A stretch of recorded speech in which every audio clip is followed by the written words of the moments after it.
जिसे दुनिया एक बेरहम सनकी के रूप में जानती थी। उसकी सबसे बड़ी ताकत उसकी वफादारी थी। 10 सालों तक माइकल ने उससे अपने जिंदा होने का राज छिपाए रखा। फिर भी ट्रेवर ने उसे माफ कर दिया क्योंकि उसके लिए दोस्ती की कीमत बेइंतहा थी। लेकिन एक सच ऐसा था जिसने उसकी वफादारी को गद्दारी की आग में जला दिया। माइकल ने ब्रैड की मौत का सच उससे छिपाए रखा। उसने ट्रेवर को यह तक बताने से इनकार किया कि ब्रैड को उसी कब्र में दफनाया गया था जो दुनिया की नजरों में माइकल की थी। जब ट्रेवर ने उस कब्र को खोदा तो उसे सिर्फ एक लाश नहीं मिली, उसे अपनी अंधी वफादारी का कत्ल मिला। उस पल ट्रेवर के शब्द खत्म हो गए। बेईमानी की आग में जलते हुए उसने माइकल के माथे पर बंदूक तान दी। माइकल ने भी अपनी जान बचाने के लिए ट्रेवर को धमकी दी। वो दोस्त जिन्होंने साथ मिलकर जुर्म की दुनिया का इतिहास रचा था, आज एक साथ एक ही राह पर खड़े थे, पर दिशाएं अलग थीं। वही दोस्त जिन्होंने आज तक बेशुमार लोगों का कत्ल किया, एक दूसरे को मारने की हिम्मत नहीं जुटा पा रहे थे। इसलिए वो खामोशी की उस अदालत में बस आमने सामने खड़े रहे जहां फैसला उनकी बंदूकों को सुनाना था। मगर किस्मत को भी दोस्ती का ये जनाजा देखना गवारा नहीं था। इससे पहले वो एक दूसरे को मारते, उसी पल ट्रेवर के दुश्मन वहां आ गए। ट्रेवर अपनी जान बचाता हुआ मौत के मुंह से फिसल कर निकल गया। ट्रेवर के जाने पर उसके दुश्मनों ने माइकल को अपना निशाना बना लिया, इस उम्मीद में कि ट्रेवर उसे बचाने आएगा। माइकल अपनी गाड़ी की ओर भागा, मगर वहीं दबोच लिया गया और घसीटता हुआ उनके अड्डे तक ले जाया गया। वहां उसे तड़पाया गया। दूसरी तरफ ट्रेवर अब भी धोखे की आग में जल रहा था, लेकिन उस आग के नीचे दोस्ती की एक पुरानी मशाल अब भी जिंदा थी। आखिरकार ट्रेवर फ्रैंकलिन से मिलता है और उसे माइकल के अपहरण की खबर देता है। लेस्टर के मुताबिक तुम्हारे पास माइकल के ठिकाने की खबर है। माइकल जाए भाड़ में। उम्मीद है वो अब तक दुनिया से रुखसत हो चुका होगा। मुझे मालूम है तुम दोनों के बीच पहले भी तनाव था, लेकिन फिलहाल किसी ने माइकल को अगवा कर लिया है। मेरे एक दोस्त का सामना कुछ चीनी हरामखोरों से हुआ था। थोड़ी कहा सुनी हो गई और उन्होंने गलती से माइकल को इंसान समझ लिया और उसे उठा ले गए। वो उसे तड़पा रहे होंगे। हमें फौरन माइकल की तलाश शुरू करनी होगी। अगर तुझे उस कमीने की परवाह है तो वो तेरा मसला है। मेरे लिए वो मर चुका है और अगर किस्मत ने फिर से आमने सामने ला खड़ा किया तो इस बार मैं खुद उसकी चिता को आग लगाऊंगा। फ्रैंकलिन अपनी जान की बाजी लगाकर माइकल को बचाने पहुंचता है। वहां से बच निकलने के बाद फ्रैंकलिन माइकल से ट्रेवर और ब्रैड के बारे में सवाल करता है। तब माइकल अपने गुनाह कबूल करता है कि अपने दोस्तों से धोखा करने की उसकी एकमात्र वजह उसका परिवार था। वह फ्रैंकलिन को बताता है कि हालात ने उसे कैसे मजबूर किया और कैसे अपनों को बचाने के लिए उसने खुद को खो दिया। जाने से पहले ट्रेवर की नाराजगी की वजह बताओ। 10 साल पहले मैंने एक फैसला लिया था, न जाने वो सही था या गलत, लेकिन उस वक्त वो लाजमी था। मेरा एक परिवार था और साथ में ऐसे लोग जिनके पास खोने को कुछ नहीं था। मुझे उस अंधेरे से बाहर निकलने का रास्ता दिखा, अपने बच्चों का महफूज भविष्य दिखा, इसलिए मैंने वो चुन लिया। या यूं कह सकते हैं कि तुमने अपनी जिंदगी के हर रिश्ते को जला दिया। या तो रिश्ते जलते या मेरा वजूद। मैं जानता हूँ कि मैं कोई फरिश्ता नहीं, लेकिन तुम मेरे हालात अभी नहीं समझ पाओगे। ठीक है, अपना ख्याल रखना।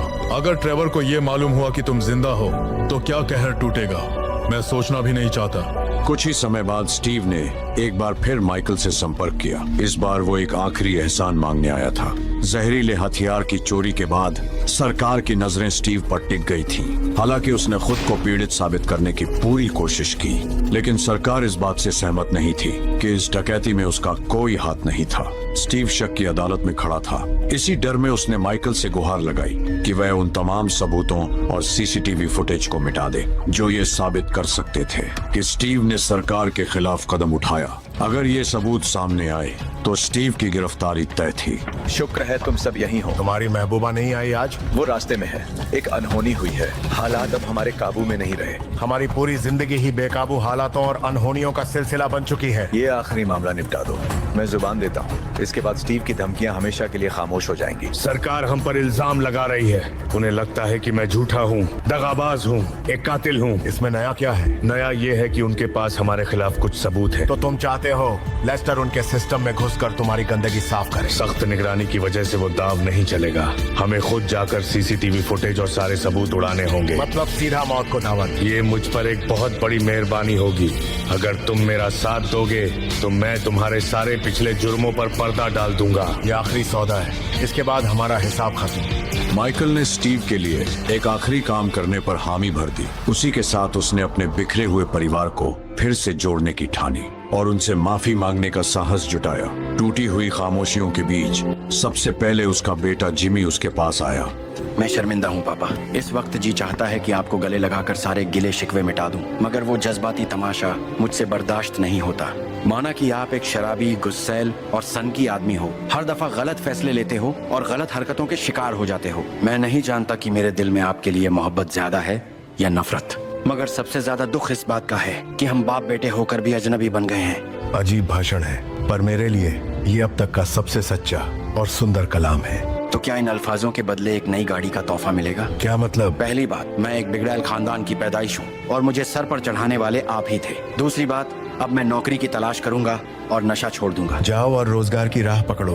तुम्हारा बाप कंगाल बैठा है और क्या पता 2-4 हफ्तों में कत्ल का भी शिकार होगा। अपनी जान दांव पर मत लगाइए। तुम्हारी माँ कैसी है? वो जवान लोगों के साथ तांत्रिक संभोग करके थक चुकी है। उन्हें समझ नहीं आ रहा दिन के बाकी 6 घंटे कैसे गुजारे। ये क्या बकवास है? मैं बस चिढ़ा रहा हूँ। वो आपसे नाराज है, उन्हें आपकी फिक्र है। जिमी माइकल को अपनी माँ अमेंडा के पास ले आया, जिससे माइकल अपनी बीवी का भरोसा फिर से जीत सके। इन दोनों को देखकर लगता है ये साल में एक दफा भी अपना पेट साफ नहीं करते होंगे। ये मेरा परिवार है। भूलो मत अमेंडा, तुम मेरी शोहरत के एहसानों तले दबी हो। ये तुम्हारी पहली और आखिरी चेतावनी है। मेरी बीवी के साथ तहजीब से पेश आओ। एक खूनी दरिंदा मुझे लिहाज का मतलब सिखाएगा। मैंने कहा जुबान संभाल के बात करो। अमेंडा की बेइज्जती ने माइकल को आग बना दिया। फैबियन को उसने एक अनजान शख्स के लैपटॉप से गिरा दिया। अमेंडा ने उसकी मोहब्बत और जज्बे को देखा और उसे एक आखिरी मौका दे दिया, पर स्टीव का मिशन अभी अधूरा था। सरकारी दफ्तर में घुसकर हर सीसीटीवी फुटेज और सबूत मिटाने थे। धमाके से उन्होंने दफ्तर का दरवाजा तोड़ा और फायर फाइटर्स का भेस बदलकर वो सब अंदर घुसे। माइकल और लेस्टर ने स्टीव के खिलाफ सारा डाटा उड़ा दिया। आग भड़कती रही, लेकिन माइकल और उसकी टोली सही वक्त पर बाहर निकल आए। सबसे खतरनाक मिशन कामयाबी के साथ खत्म हुआ। कैसा रहा? सरकार के सबसे सुरक्षित दफ्तर में झूठी पहचान लेकर घुसना मानो मौत को ललकारने जैसा था, लेकिन उस दीवानगी में भी अलग ही मजा था।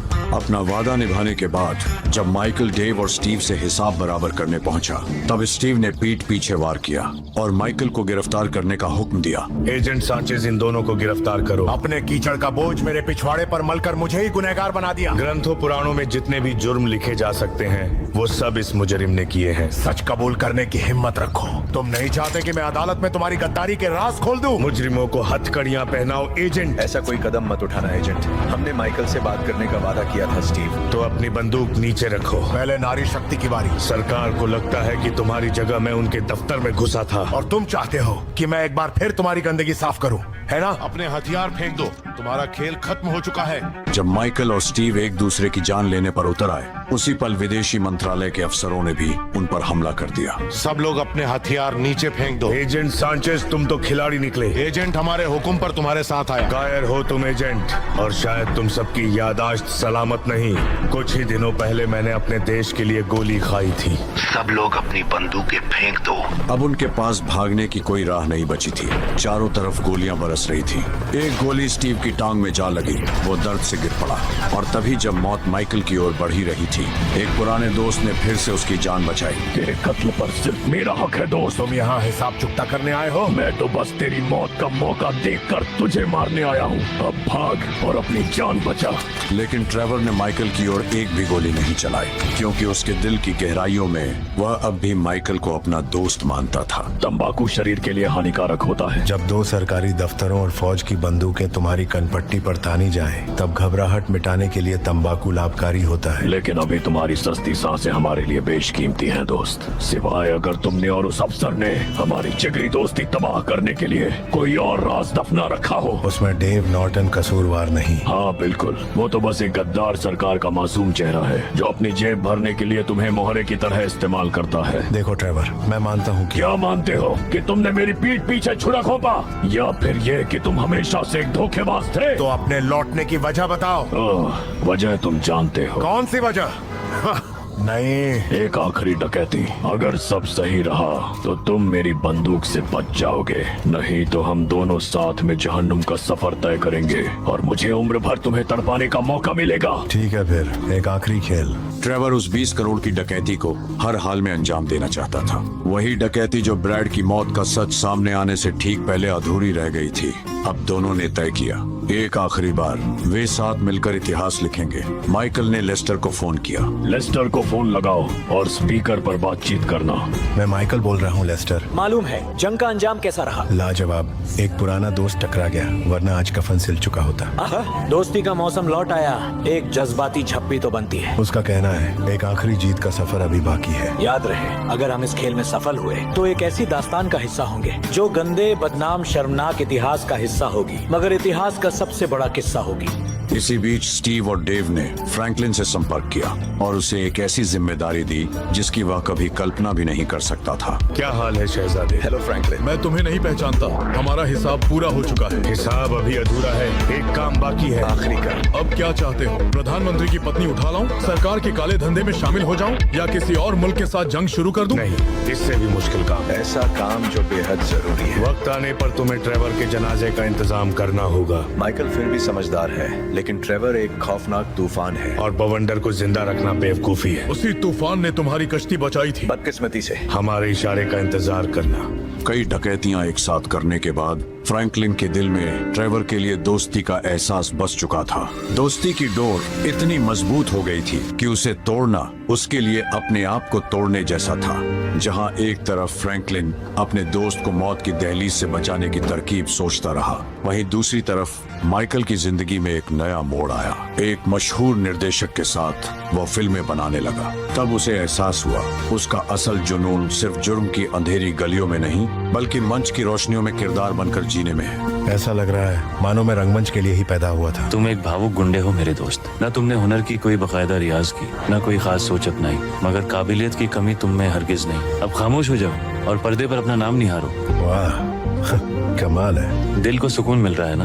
लगता है जैसे आज पहली बार मेरी जिंदगी का कोई मतलब बना है। ख्वाबों की इस दुनिया में तुम्हारा स्वागत है। मगर एक मतलबी और अहंकारी करोड़पति डेविन वेस्टन ने सारी तस्वीर बदल दी। उसने माइकल की बनाई हुई फिल्म चुरा ली। उसका मकसद सिर्फ पैसा था। वो फिल्म के स्टूडियो को मिट्टी में मिलाकर उस जमीन पर नए मकान खड़े करना चाहता था। उसकी निगाह में जज्बातों की कोई कीमत न थी। तुमने तो कमाल कर दिया माइकल। इतनी देर तक हमारे धोखे का तमाशा जारी रखा, अब मुझे बेशुमार मुआवजा मिलेगा। मुझे तुमसे मोहब्बत सी हो गई है। अब तुम मेरे रूहानी भाई जैसे हो। क्या बकवास है ये? जब इमारत अपनी बुलंदी पर हो और उसे गिरा दिया जाए तो सबसे ज्यादा फायदा इन्वेस्टर्स का होता है। तुम्हारी फिल्म रुकवाने के बाद ये जमीन मेरे कब्जा में होगी और फिर हम नए मकानों का जंगल खड़ा करेंगे। माइकल, ये लोग हमें लूट रहे हैं। ये शहरी कुत्ते हैं जो लिबास बदल कर आते हैं। जमाना बदल गया है, लोग अब फिल्मों में दिलचस्पी नहीं रखते। मैं बस दौर के साथ चल रहा हूँ। तब्दीली ही तो जमाने की फितरत है। मेरा हवाई जहाज 15 मिनट में उड़ान भरेगा। अगर आपकी इजाजत हो तो मैं ये फिल्म ले जा रही हूँ। रहम करो, फिल्म पूरी तो होने दो, फिर इस जगह को बेच देना। वक्त की गाड़ी किसी के लिए नहीं रुकती। शुक्रिया मिस्टर रिचर्ड। ये हमारी फिल्म कहाँ ले जा रही है? वो तुम्हारी फिल्म की इकलौती कॉपी समंदर में डुबाने जा रही है। माइकल, ये हमारी मेहनत पर पानी फेर रहे हैं। वो कुछ नहीं कर सकता। ये अंजाम अब लिखा जा चुका है। लिखा हुआ मिटाया जरूर जा सकता है, मेरी मेहनत कोई छीन नहीं सकता। डेविन माइकल की फिल्म तबाह करना चाहता था, जिससे वो उसकी मेहनत का पैसा खा सके और फिल्म स्टूडियो को बेचकर नए मकान खड़े कर सके। लेकिन वो माइकल के जुनून से अनजान था। माइकल अपनी फिल्म को आखिरी मोड़ पर कुचलते हुए नहीं देख सकता था। उसने मौली का पीछा किया, हवाई जहाज में जाने से उसे रोका और उसकी जान की कीमत पर अपनी फिल्म वापस हासिल की। लेकिन मुसीबतों की रात अभी बाकी थी।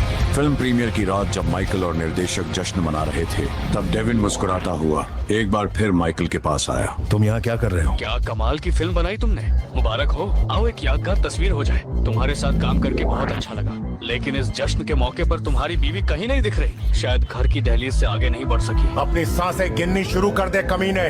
मौली की मौत का बदला लेने के लिए डेविन ने माइकल के घर को मैदान जंग बना दिया। माइकल की बेटी की सांसें टूटने को थी और बीवी की आंखों में मौत का खौफ था। माइकल ने गोली चलाकर एक दुश्मन को मार गिराया, मगर घर अभी भी महफूज न था। तुम दोनों यहीं छिपे रहो, अपना सर झुकाकर रखना, अपना ख्याल रखना। बेफिक्र हो जाओ।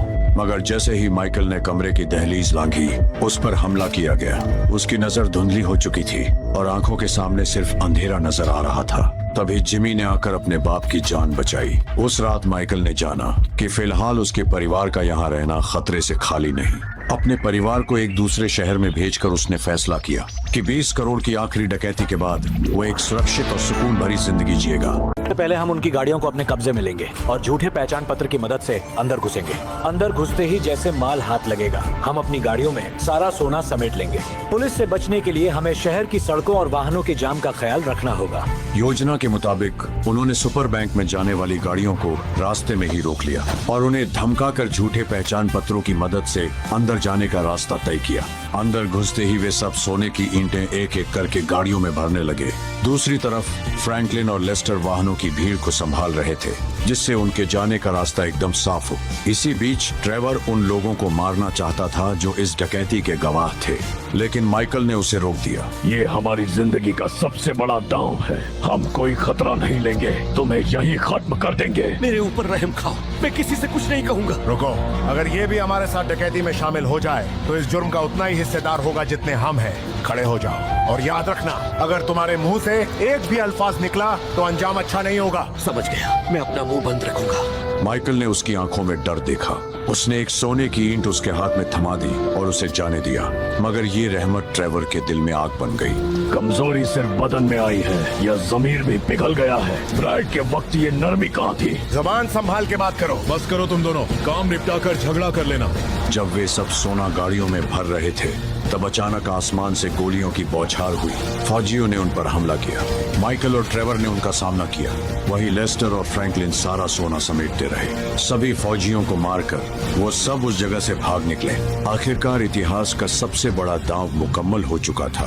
मुबारक हो, अब हमारे ऊपर बेखौफ मुजरिमों की किताबें लिखी जाएंगी। किताब तो ठीक है, मगर सोना कहाँ है? कुछ दिन सब्र करो, मैं सोना पिघलाकर तुम सबको तुम्हारा हिस्सा भेज दूंगा। बहुत खूब, तो अब हम चैन की नींद सो सकते हैं। इससे पहले हमारे बीच खड़ा विभीषण अपने असली रंग दिखा दे। इस वक्त ये नाटक जरूरी है? लाजमी है। क्यों ना तुम हमारी लूटी हुई दौलत के ढेर पर बैठकर अपने सीने की आग को ठंडा करो और इस चीज को समझने की कोशिश करो कि जो हो चुका उसे बदला नहीं जा सकता। बकवास मत करो।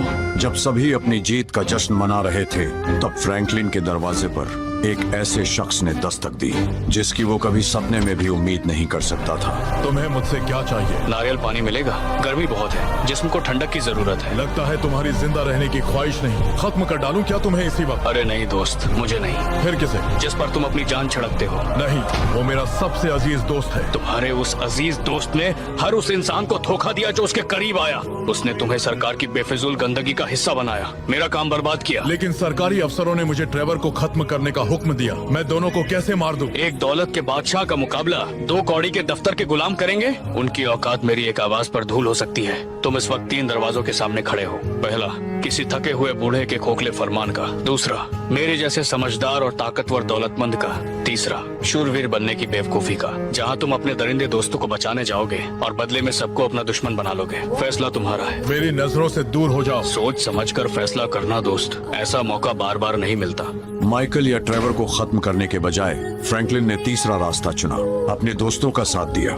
मगर उस रास्ते पर चलने का मतलब था हर दुश्मन को मिट्टी में मिला देना। पूरे शहर से दुश्मनी मोल लेकर मैं तुम्हारी जान बचाने आया, और तुम दोनों हो कि एक दूसरे के खून के प्यासे बने खड़े हो। मुझे बचाव की जरूरत नहीं, इसकी जान बचाओ। आज इसका खेल यही खत्म होगा। दिमाग ठंडा रखो, ये लड़ाई यहीं खत्म करो, वरना मैं खुद तुम दोनों का गला दबा दूंगा।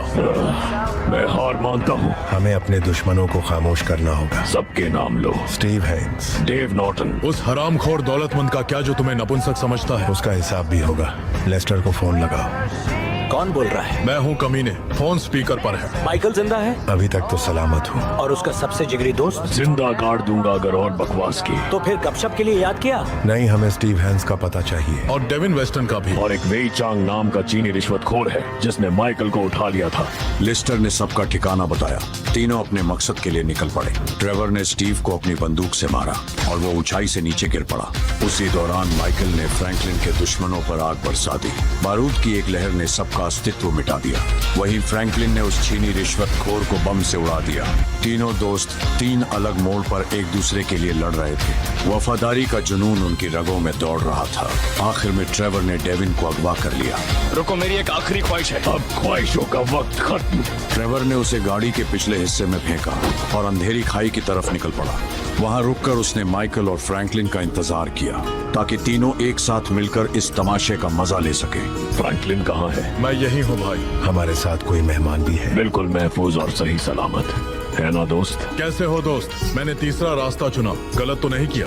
डेविन, मेरी नजर में तुम जैसे दौलत के पुजारियों को दो बड़ी बीमारियां खा रही हैं। पहली, तुम अपना गंदा काम करवाने के लिए दूसरे को पैसे देते हो और फिर उसकी कमाई काटकर खुद को परमात्मा समझते हो। और दूसरी, अपना मुनाफा बढ़ाने के लिए छोटे व्यापारियों के कारोबार को तबाह कर देते हो। खैर, अलविदा पुराने दोस्त, नरक की आग में फिर मुलाकात होगी। तीनों ने मिलकर गाड़ी को खाई में धकेल दिया। उसी पल डेविन की मौत हो गई। तो अब क्या? अब हमें जिंदा रहने की पूरी कोशिश करनी है। दोस्त बनकर।